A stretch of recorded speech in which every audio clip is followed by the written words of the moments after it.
지난 달입니까? 이번 달입니까? 하마스가 갑자기 폭탄을 쏴가지고 전쟁이 일어났잖아요. 이렇게 갑자기 전쟁이 일어날 거는 아무도 예상을 못했겠죠. 어느 누구도 예상을 못했고, 그렇게 막 정보력이 어마어마하다는 이스라엘이나 미국도 전혀 예상하지 못했습니다. 지금도 여전히 우크라이나에서는 러시아하고 우크라이나하고 계속 전쟁이 일어나고 있습니다. 제가 조금 살펴보니까 지난 2월에 우리 튀르키예 지진이 일어나서 약 6만 명이 죽었습니다. 9월 9일 모로코에서는 지진이 일어나서 3천 명이 죽었습니다. 지난 10월에는 아프가니스탄, 10월이 아니라 지금 10월이죠. 2,600명 죽었습니다. 지난 9월 리비아에서는 대홍수 일어났습니다. 홍수 일어나가지고 1만 1,300명 죽었다고 유엔에서 발표했습니다. 그러니까 지진이 일어나고 홍수가 일어나고 그 눈앞에서 가족들이 죽는 것을 사람들이 보고, 근데 우리는 이제 먼 나라 이야기니까 조금 한 단계 거쳐가지고 보니까 이게 가슴이 다가오는 것이 좀 적은데, 이게 그 가족들이 그 눈앞에서 본다는 것은 이게 참 상상하기 굉장히 어려운 일이죠. 우리나라도 북한하고 휴전 상태인 거 아세요? 그래서 휴전선 그러죠. 그래서 전쟁이 지금 쉬고 있는 중이에요. 끝난 것이 아니라고 봅니다. 그래서 지금도 휴전, 그래서 전쟁을 쉬고 있는 상태고 언제 전쟁이 일어날지 모르는 그런 분단 국가 중에 하나라고 우리가 이야기하는데, 모르죠. 어떤 이런 전쟁이 다시 일어날지 우리는 안 일어나기를 간절히 기도할 뿐이죠. 그런데 이런 전쟁과 지진과 홍수가 계속 일어나지 않습니까? 성경에서는 이것을 뭐라고 얘기하냐면 재난의 시작이다. 예수님이 오실 날이 얼마 남지 않았다. 그러니까 말세다. 이제 이렇게 우리가 보통 이해를 합니다. 그러면 이런 전쟁과 지진과 이런 소문과 이런 사실 앞에서 우리는 어떻게 살아야 할 것인가? 그것이 오늘 제가 여러분들하고 함께 나누고자 하는 그런 말씀인데요. 예수님이 이제 이 말씀을 오늘 읽었던 본문의 말씀을 이야기하고 난 다음에 기근과 전쟁과 나라가 나라를 대적하겠고 지진이 일어나겠고 가뭄이 있겠고 이런 것들이 막 일어나는데 이때가 재난의 시작이라고 이야기하시면서 쭉 여러 가지 말씀하시면서 5가지 비유를 얘기하십니다. 5가지 비유를 얘기하시는데 오늘 읽었던 본문의 무화과 나무의 비유가 첫 번째 비유가 되겠고, 두 번째 비유는 충성되고 지혜로운 종의 비유가 등장합니다.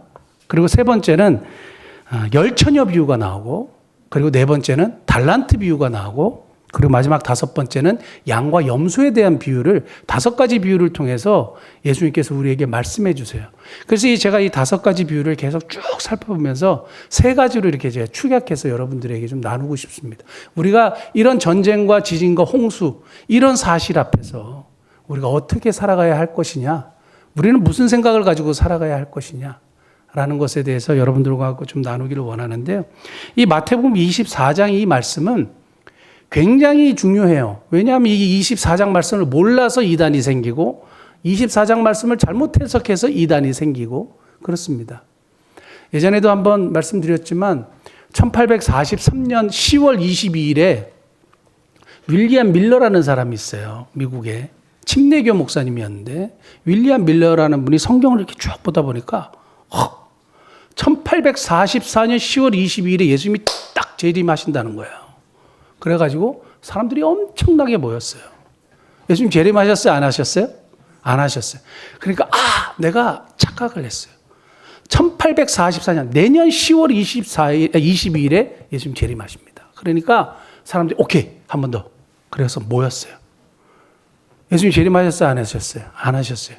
그래서 영어로 Great Disappointment, Great Disappointment. 그래서 대실망이 일어났다 그랬어요. 그래갖고 사람들이 어마어마한 사람들이 모였다가 대실망이 라서 뿔뿔이 흩어졌는데 이 윌리엄 밀러를 따라다녔던 아주 명석하고 총명한 여자 한 명 있었습니다. 엘렌 G 화이트라는 여자가 있었어요. 그걸 보고 자기가 성경을 보니까 예수님이 재림하시는 것이 아니라 우리 윌리엄 밀러가 잘못 해석하신 것이고 예수님이 재림하시는 것이 아니라 다니엘서 6장에 보면, 다니엘서 6장을 해석해 보면 예수님이 하늘의 성소에 계셨다가 지성소로 들어가는 것이 1844년 10월 22일이다. 이렇게 해석을 했어요. 근데 사람들이 그 얘기를 듣고, 오, 그럴듯한데? 오, 그 말씀 맞는 것 같아. 이게 어딘지 아세요? 안식일 교회예요. 안식일 교회는 1843년 10월 22일에 예수님 재림한다고 시작한 교단입니다. 그래서 우리가 정통적으로 이단으로 보죠. 안식일 교회 사람들은 굉장히 도덕적이고 굉장히 좋은 분들이 많아요. 인간적으로 참 훌륭한 분들도 많고 좋은데 성경적으로는 완전히 이단입니다. 그래서 잘못된 신앙을 가지고 있습니다. 그걸 아셔야 되고 1914년에 찰스 러셀이라는 사람도 있어요. 이분도 예수님이 오신다고 막 얘기했습니다. 그래서 사람들이 엄청나게 모였어요. 누군지 아세요? 여호와의 증인의 창시자예요. 여호와의 증인도 예수님 재림하신다고 시작했어요. 그러니까 많은 사람들이 예수님 재림하신다고 시작했는데 오늘 마태복음 24장에 보면 그날과 그때는 아무도 모른다 그랬어요. 다만 성경에서는 예수님이 오신다. 이건 분명한데 그날과 그때는 아무도 모른다. 그런데 이런 재난, 전쟁과 지진, 홍수 이런 것들이 일어났을 때는 예수님이 가까이 온 줄 알아라. 말세인 것을 깨달아라. 그리고 그렇게 삶을 살았으면 좋겠다가 아니라 그렇게 살아라. 분명히 우리에게 말씀하시는 건데 제가 이 말씀을 통해서 세 가지 여러분들에게 말씀드리는데 첫 번째는 뭐냐면 우리 본문 말씀 한번 볼까요? 우리 24장 44절. 5가지 비유에 동일하게 등장하는 공통점이 있습니다. 44절. 이러므로 너희도 준비하고 있으라. 생각하지 않은 때에 같이 읽겠습니다. 인자가 오리라. 46절 볼게요. 주인이 올 때에 그 종이 이렇게 하는 것을 보면 그 종이 복이 있으리로다. 이게 충성된 종의 비유예요. 주인이 올 때에. 그 다음에 열처녀 비유 25장 10절. 25장 10절 보면 그들이 살아간 사이에 신랑이 오므로 준비하였던 자들은 함께 혼인잔치에 들어가고 문은 닫힌지라. 자, 열처녀의 비유에서도 신랑이 뭐함으로? 오므로 이렇게 되어 있습니다.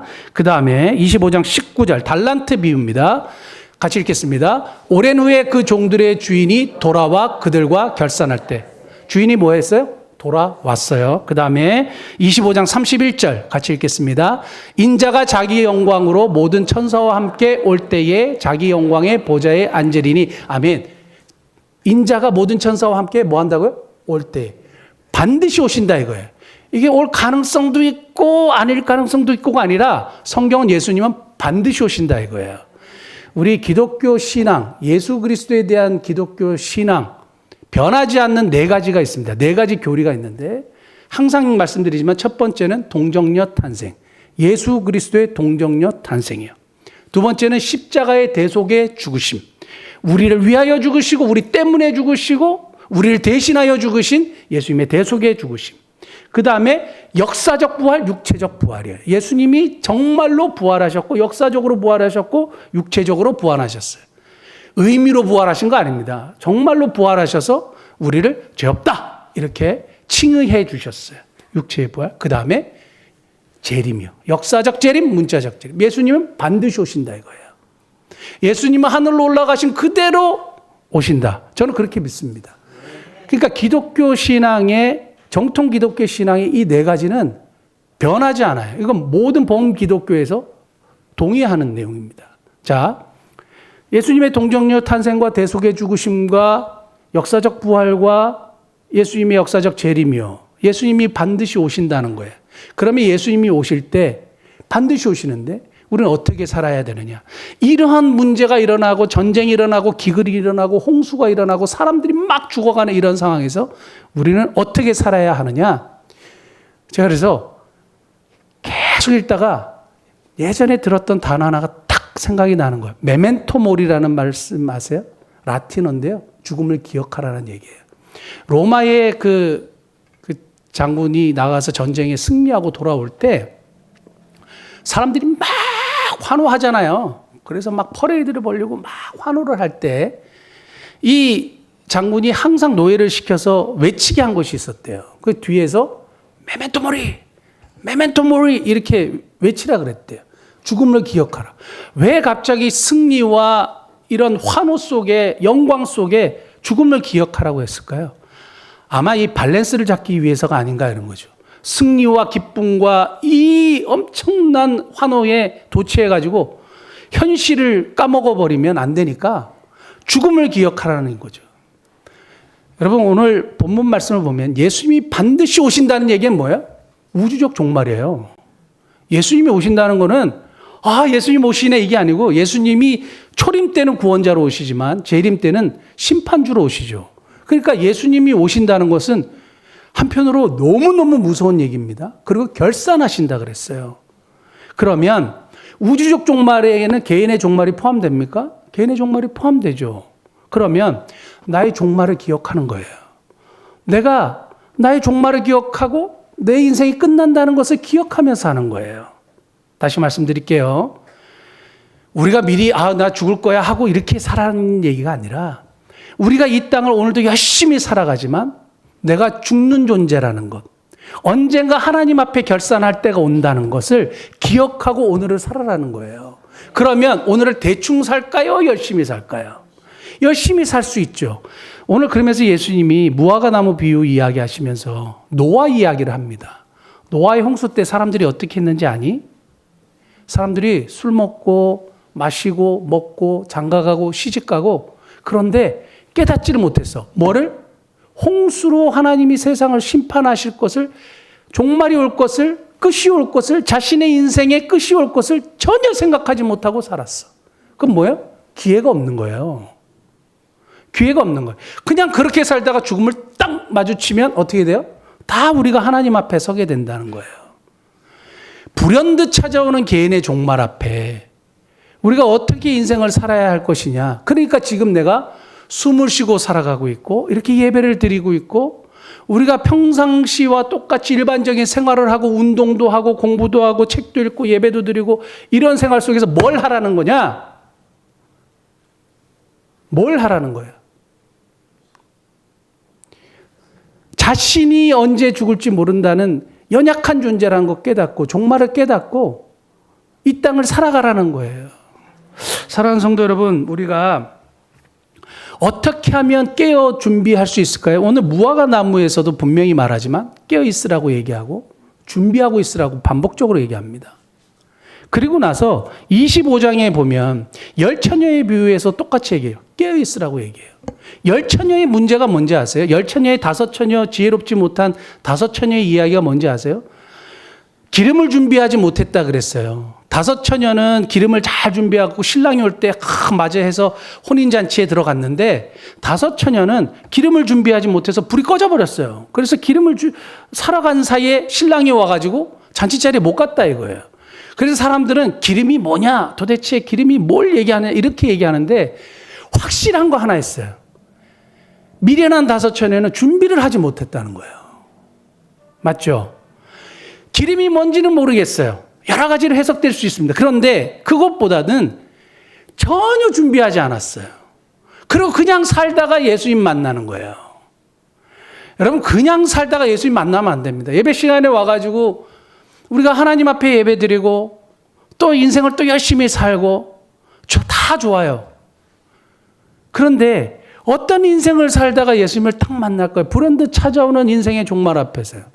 저는 이제 걱정이 되는 것이, 항상 두려운 것이, 껄껄하다가 이제 탁 그 죽음의 침상 앞에서 다 껄껄한대잖아요. 그때 그럴 걸. 좀 더 사랑하며 살 걸. 좀 더 이렇게 베풀며 살 걸. 그 사람 용서할 걸. 이러면서 침상에서 죽는다는 이야기를 정말 많이 들었습니다. 많이 들었어요. 그런데 내 개인의 종말 앞에서 내가 껄껄하다 죽으면 그거 너무 아닐 것 같다는 생각이 들어요. 정말 그것을 줄여야 되겠다는 생각을 정말 많이 하게 됩니다. 사랑하는 성도 여러분, 우리가 이 땅을 살면서 꼭 메멘토 모리, 죽음을 기억할 수 있기를 바라는데, 그 누가복음 12장에 보면요, 어리석은 부자 이야기가 나와요. 전형적인 세상 사람이에요. 그래서 돈을 많이 벌어서 창고를 지었죠. 그래서 내 영혼아 이제 잘 먹고 잘 살자 이렇게 했더니 갑자기 하나님이 딱 누가복음 12장 20절에 개인의 종말을 선포하십니다. 누가복음 12장 20절 한 번만 보시면 하나님은 이르시되 어리석은 자여 오늘 밤에 너 영혼을 도로 찾으리니 그러면 너 준비한 것이 누구 것이 되겠느냐 하셨으니 사람들은 전혀 자신의 개인의 종말을 인식하지 않고 살아요. 그런데 이제는 부유해지고 통장에 돈도 많고 여행도 좀 다니고 다 이렇게 살아야지, 자기 자신을 위해서 이렇게 살아야지 딱 했는데 하나님이 갑자기 개인의 종말을 딱 선포해버려. 내가 데려갈 거야 오늘. 그럼 어떻게 할 거예요? 이런 거죠. 우리가 이런 전쟁과 난리와 소문과 이런 일들 앞에서 정말 수많은 사람들이 죽어가는 이런 상황 앞에서 여러분 우리 죽음 기억해야 됩니다. 우리도 언젠가 죽을 수 있고 우리의 개인의 종말이 불현듯 닥칠 수 있다는 것을 기억하고 사셔야 돼요. 그렇다면 내가 오늘은 어떻게 살아갈 것 같으세요? 그냥 똑같이 살아갈 것 같으세요? 좀 더 의미 있고 가치 있는 삶을 살다가 우리가 죽어야 되지 않겠습니까? 저는 이 생각하면서 예전에 읽었던 그 이야기가 하나 생각났습니다. 죽음을 이기는 사랑이라는 그 감신대 총장하셨던 김득중 총장님이란 분이 쓰셨던 책이에요. 거기 이제 나오는 예화인데 이 이야기인데요. 그 미국의 이제 서부 지역에 있었던 이야기예요. 그 시골에 한 부부가 살았습니다. 젊은 부부가 살아서 1살 아들하고 4살 딸하고 이렇게 이제 살았습니다. 근데 미국의 시골은 엄청 땅덩어리가 크기 때문에 듬성듬성 있어요. 그리고 옛날 같은 경우는 지금처럼 뭐 그로서리 스토어 이런 슈퍼마켓 뭐 세븐일레븐이 뭐 가까이 있는 것이 아니라 한참을 나가야 되잖아요.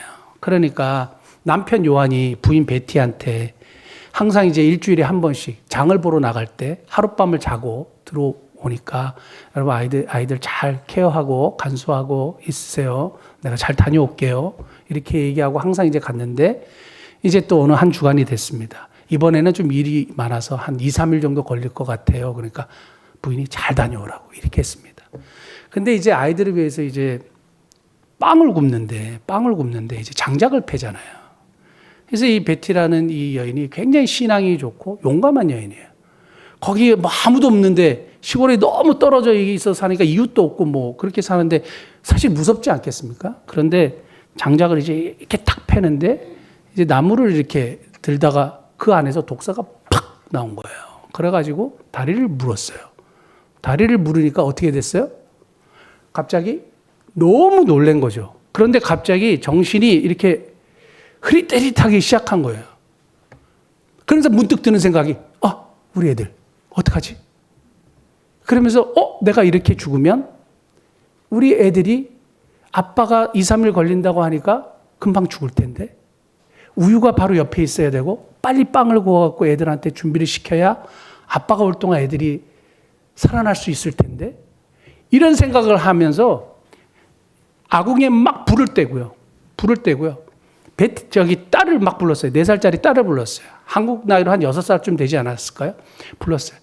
엄마가 아무래도 조만간에 빨리 이렇게 이제 잠이 들 것 같아. 그러니까 애야, 이렇게 빵이 이렇게 익으면 이거를 동생한테 먹이고 그리고 이렇게 하라고 막 계속 얘기해요. 또 얘기하고. 그리고 막 정신없이 오고 나옵니다. 그래서 빨리 우유를 부어가지고 그 아이들 그 침대 옆에다 갖다 놓고 막 왔다 갔다 하는데 그때가 또 여름이에요. 너무 더운 거예요. 정신이 혼미하죠. 땀은 막 비 오듯이 쏟아지죠. 그리고 이제 거의 막 실신할 지경이에요. 실신할 지경인데 조금 더 시간이 지났는데 베티가 모든 것을 다 준비하고 이제 죽었구나 이랬는데 자기가 안 죽는 거예요. 그 책에서 뭐라고 얘기하냐면 혈관 속에 있는 독소가 너무 자녀를 살리기 위해서 자기 가까운 자녀를 살리기 위해서 막 열심으로 뛰었잖아요. 만약에 베티가 자기가 살겠다고 어떡하지? 나 독사에 물렸어.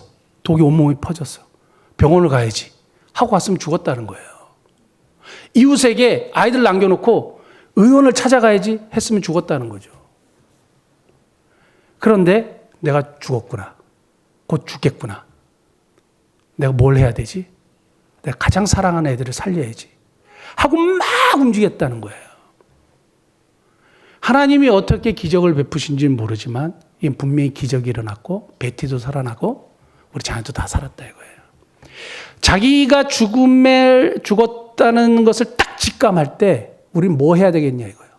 내가 살기 위해서 막 내 생명만 보존하기 위해서 했으면 아무 역사도 일어나지 않아요. 여러분 한번 생각해 보십시오. 우리 불현듯 우리 앞에 죽음이 찾아오기 전에 우리는 어떤 삶을 살아야 될 것인가? 죽음을 기억하면서 우리는 어떤 삶을 살아야 될 것인가? 기억할 수 있길 바랍니다. 두 번째는 충성된 종에 대한 비유가 나오고 그 다음에 25장에 보면 달란트 비유가 나와요. 달란트도 종에 대한 이야기거든요. 그러니까 주인이 종들을 불러가지고 5달란트 맡기고 2달란트 맡기고 1달란트 맡기고 너무너무 유명한 말씀이죠. 그런데 주인이 와가지고 결산을 하잖아요. 결산을 합니다.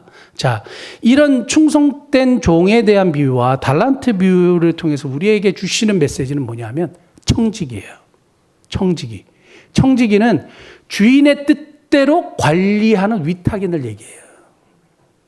다시요. 주인의 뜻대로 주인의 것을 관리하는 사람을 이야기해요. 그걸 청지기라고 얘기해요. 우리 성경에 우리를 뭐라고 말씀하시냐면 청지기라 그래요. 하나님이 우리에게 맡기신 것이 뭐냐? 물질, 우리에게 주신 재능, 우리에게 주신 시간, 우리에게 주신 직분, 우리에게 주신 사명, 하나님이 맡기신 일. 이게 하나님이 우리에게 맡기셨다 그래요. 하나님의 것을 우리에게 맡기셨어요. 다시요. 물질, 재능, 시간, 직분 또는 사명 이런 것들을 하나님이 우리에게 맡기셨다 그래요. 근데 악한 종이 나옵니다. 지혜롭지 못하고 악한 종이 나와요. 악한 종은 뭐예요? 주님이 나에게 맡기셨는데 이게 내 거라고 착각하는 거예요. 내 거라고 착각해서 내 마음대로 사용하지도 않고 사용하는 사람을 악한 종이라고 하는 거예요. 제가 이 말세지마를 살면서 이러한 전쟁과 언제 죽을지 모르는 이런 현실 속에서 주님이 우리에게 어떤 기회를 주시느냐? 청지기가 될 수 있는 기회예요.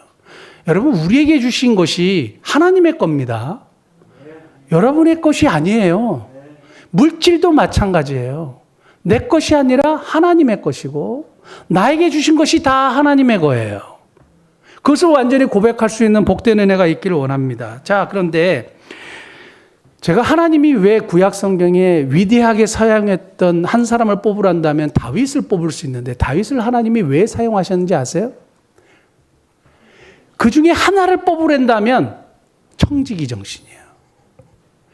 사무엘상 30장에 보면 그 유명한 다윗의 가족들이 아말렉 족속에 다 사로잡혀 갔을 때 600명이 추격하다가 200명이 너무 지쳐갖고 남고 400명이 추격해가지고 결국에는 모든 것을 다 찼습니다. 거기서 등장하는 단어가 하나가 있습니다. 샬랄이라는 단어가 하나 있어요. 그게 전리품이에요. 전리품이라는 단어가 등장하는데 그게 뭐냐면 아말렉 족속을 이제 가족을 찾기 위해서 막 갔더니 아말렉 족속이 워낙 나쁜 놈들이라 여러 민족들을 이렇게 급습하고 습격해가지고 엄청난 재물을 이렇게 가지고 왔어요. 그리고 엄청난 인질들 이렇게 포로로 잡아가지고 데리고 왔어요. 그런데 다윗의 부하들이 이 엄청난 전리품들 샬랄을 보고 우와 샬랄이다 이렇게 얘기합니다. 우와 샬랄이다 이렇게 얘기하는데 한 번만 볼까요? 30장 20절. 다윗이 또 양떼와 소떼를 다 되찾았더니 무리가 그 가축들 앞에 몰고 가며 이르되 이는 다윗의 샬랄이라 하였더라. 이게 전리품이 히브리어로 샬랄이에요. 근데 다윗이 이 샬랄을 자신은 뭐라고 고백하는지 아세요? 26절. 다윗이 시글락에 이르러 전리품을 그의 친구 유다 장로들에게 보내어 이르되 보라 여호와의 원수에게 탈취한 것을 너에게 선사하노라. 여기서 히브리어를 보니까 베레카라고 되어 있어요. 블레싱이에요. 하나님의 블레싱. 다윗은 전리품으로 보지 않고 하나님의 블레싱으로 봤어요. 그리고 아까 600명이 추격하는데 200명이 이렇게 남았잖아요. 근데 그 200명이 남았으니까 같이 전투에 참여하지 않았단 말이에요.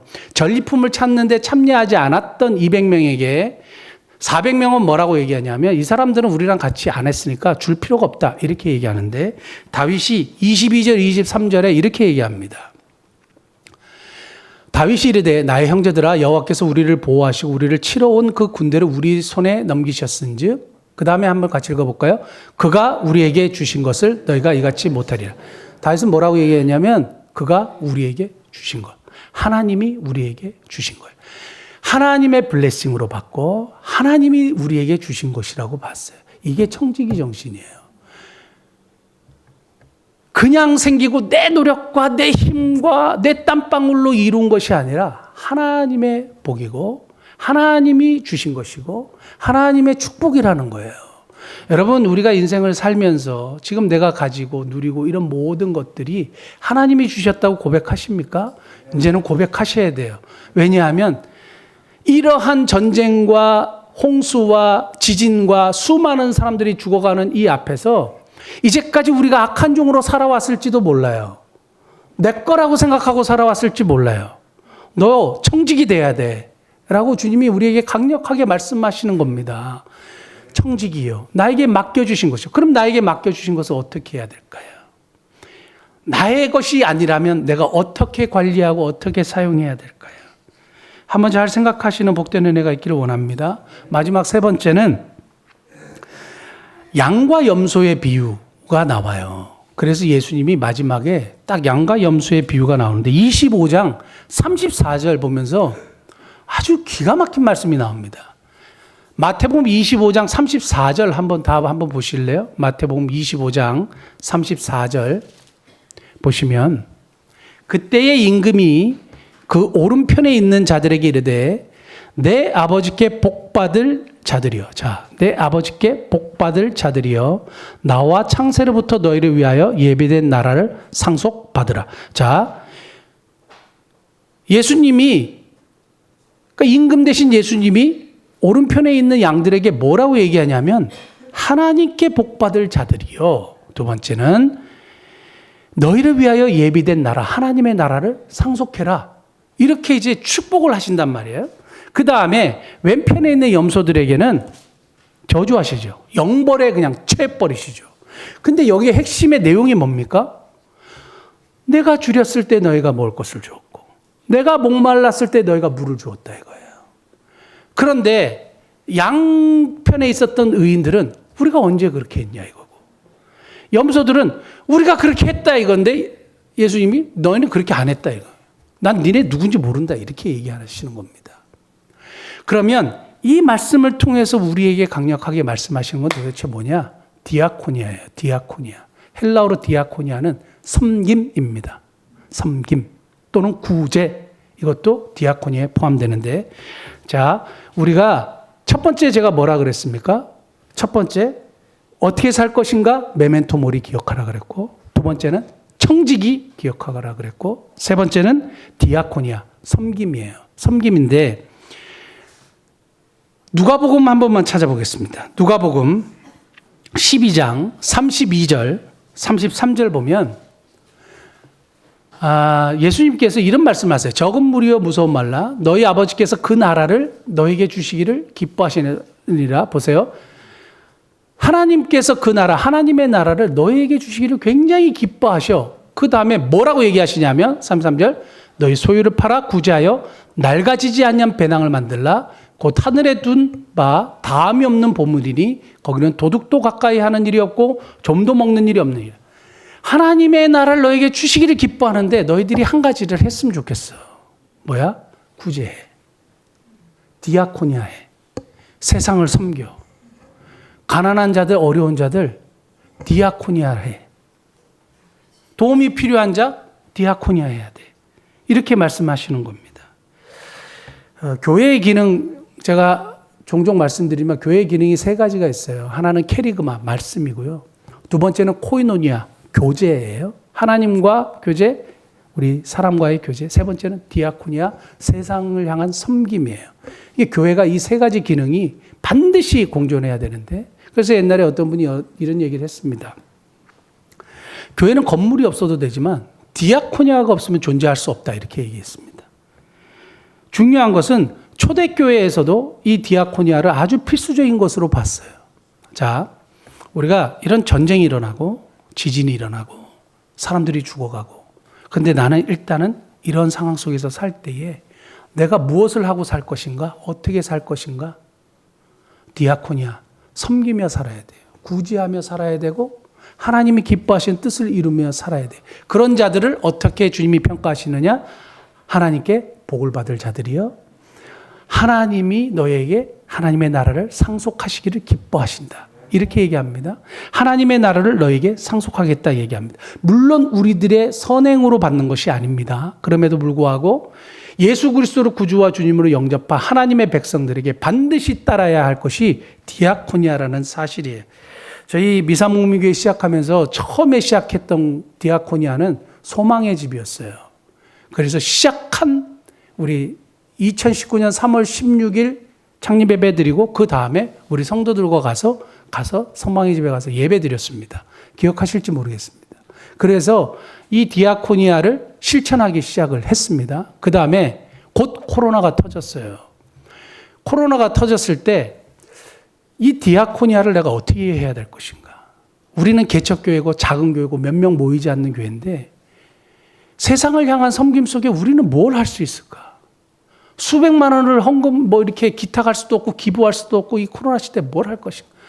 고민하다가 제가 기도하면서 그래 우리가 할 수 있는 것부터 하자. 그래서 우리 지금 엘리베이터에 뭐 놓여 있는지 아세요? 손소독제요. 그때 엄청 비쌌어요. 그래 우리가 할 수 있는데 저 엘리베이터의 네 곳에 손소독제 비치하자. 우리가 할 수 있는 거. 그리고 마스크 붙이자. 마스크 열심히 붙였어요. 예전엔 제가 안 하시길래 제가 열심히 붙였는데 좀 도와주시면 좋을 것 같아요. 우리 계속 하자고 하는데 안 하시는 것 같아요. 그거는 우리 교회 처음부터 지금까지 해왔던 디아코니아예요. 그래서 사람들에게 이웃을 배려하여 마스크 붙이고 손소독제하고 그리고 그때 했던 것이 대구에 월세를 지원하는 일을 했어요. 이런 디아코니아를 계속적으로 하게 되는 겁니다. 만약에 우리가 우리의 상황과 우리의 처지와 우리의 환경만 보면 아무 일도 일어나지 않죠. 지난 수요일에 여러분들에게 잠깐 나눴던 이야기 중에 하나가 있습니다. 그 지난 수요일에 제가 엘리베이터를 이렇게 타는데 우리 9층에 은혜정원교회 권사님 한 분이 항상 이제 눈인사만 인사했던 분이에요. 근데 그분이 갑자기 뒤를 싹 돌아보더니 목사님 그러면서 네 그랬더니 네팔에 온 교회인들이 다 가시나요? 이러는 거예요. 갑자기. 그래서 아니요. 그러면 성도들이 몇 분 가시나요? 이렇게 우리가 네팔을 막 가시는 줄 알았나 봐요. 왜냐하면 네팔에 교회 후원하셨잖아요. 우리 밑에 교회에서. 그게 아니고 지난번에 우리 두 분 모시고 제가 다녀왔습니다. 이렇게 얘기했어요. 그랬더니 이제 엘리베이터 문이 열리고 가시면서 목사님 너무 좋으시겠어요. 이러시는 거예요. 근데 그때 제가 받았던 뉘앙스는 뭐냐면 해외에 교회가 세워지고 힌두 교인들이 개종해서 예수님을 믿게 되는 역사가 교회 안에서 일어나고 이러한 사역을 11층에 있는 크지 않은 작은 교회에서 이렇게 한다는 것이 참 좋겠다, 부럽다, 이런 뜻이었던 걸로 제가 받아들였어요. 그런데 힌두 교인들이 예수님을 믿는 역사나 지금 교회가 세워지는 역사나 또 놀라운 것은 지난번에 이제 필리핀의 7교회, 우리가 3개의 교회를 세웠잖아요. 그리고 7교회의 교회를 더 기도했는데 7교회의 교회가 응답이 됐다고 말씀을 드렸습니다. 그거는 구두로 되었는데 이제 헌금이 다 들어왔어요. 1억 7,500만 원이 들어왔어요. 그것이 이루어졌어요. 그래서 지금 두 번째, 우리로 따지면 5번째 교회가 세워지고 있고 마무리되고 있고 계속 계약을 하고 있습니다. 근데 이건 뭐냐면 만약에 우리가 우리의 문제 안에만 빠져가지고 그냥 아무것도 하지 않고 그냥 그러고 있었으면 어떤 역사도 일어나지 않았을 거예요. 디아코니아의 역사예요. 이런 상황, 이런 시대 속에서 우리에게 하나님이 원하시는 것이 뭐냐? 디아코니아예요. 여러분, 목회의 3가지 원칙이 있습니다. 여러분, 이게 기억하시고 암송까지는 아니더라도 이렇게 외우셔야 돼요. 첫 번째는 내 문제에만 매몰되지 않는 거예요. 내 문제에만 빠져 있지 않는 거예요. 두 번째는 사람을 이용 가치가 아닌 절대 가치로 보는 거예요. 세 번째는 눈에 보이는 시급한이 먼저 돕는 거예요. 이게 목민 목회의 세 가지 아주 중요한 원칙이에요. 여기에 뭐가 있어요? 디아코니아가 있어요. 그래서 섬기는 거예요. 이러한 역사를 통해서 하나님이 교회 안에 수많은 기적들을 보여주시고 지금도 그렇게 하나님이 이 일하고 계시는 거예요. 사랑하는 성도 여러분, 근데 이렇게 하나님이 우리의 디아코니아를 통해서 어마어마한 하나님의 역사를 이루어 주시는데 역시 그리고 끝. 여러분 그냥 방관자로 앉아 계시면 안 돼요. 그 왓처와 월시퍼의 차이를 보통 이야기하는데 우리가 주일날 예배에 와가지고 왓처가 있대요. 왓처는 보는 자, 예배를 보는 자. 이렇게 이제 예배를 보죠. 가만히 앉아서 졸기도 하고 뭐 딴 생각도 하고 그냥 예배를 봐요. 그리고 집에 가요. 근데 월시퍼가 있어요. 경배하는 자가 있어요. 예배를 함께 경배하고 하나님을 높이는 자들이죠. 마찬가지로 디아코니아를 하는데 와 역시 7개의 교회가 응답됐대. 와 올해 10개의 교회가 세워져. 그리고 나는 전혀 기도하지 않고 전혀 거기에 관심도 없고 나는 거기서 제외돼 있어요. 방관자로 있으면 안 돼요. 하나님이 이러한 기적을 교회에 계속 베푸신다는 것은 우리를 사용하고 계신다는 것이에요. 하나님이 이 일을 기뻐하신다는 거예요. 그러면 어떻게 해야 되느냐? 동참하셔야 돼요. 그래서 함께 기도해 주시고 그리고 이 일들의 역사의 산 증인들이 되셔야 돼요. 물도온 하인들만 알아요. 왜냐하면 그 역사의 현장 속에 있었기 때문에 그래요. 하나님이 이렇게 역사하실 때 우리가 믿음으로 뭐 해야 돼요? 반응해야 돼요. 그리고 그냥 좋은 일이야. 그리고 끝나시면 안 됩니다. 사랑하는 성도 여러분, 지금 우리가 전쟁이 일어나고 지진이 일어나고 홍수가 일어나서 정말로 많은 사람들이 죽고 지금도 계속 일어나는 이러한 상황 속에서 여러분 메멘토 모리, 죽음 기억하고 불현듯 찾아오는 개인의 종말 앞에서 나는 어떻게 살 것인가 고민하셔야 되고, 두 번째는 청지기요. 이제까지 내가 어떻게 살아왔는지 모르지만 내 것이 아니라 하나님의 것이라는 생각을 가지고 사셔야 돼요. 그래서 주님이 결산하실 때 잘했다, 칭찬받는 저와 여러분 되셔야 되고, 마지막에는 나에게 기회가 주어졌을 때 디아코니아 하는 삶을 사셔서 내 아버지께 복을 받을 자들이여 아버지의 나라를 상속하라 말씀을 듣는 복된 은혜가 있기를 예수님 축복합니다. 기도하시겠습니다.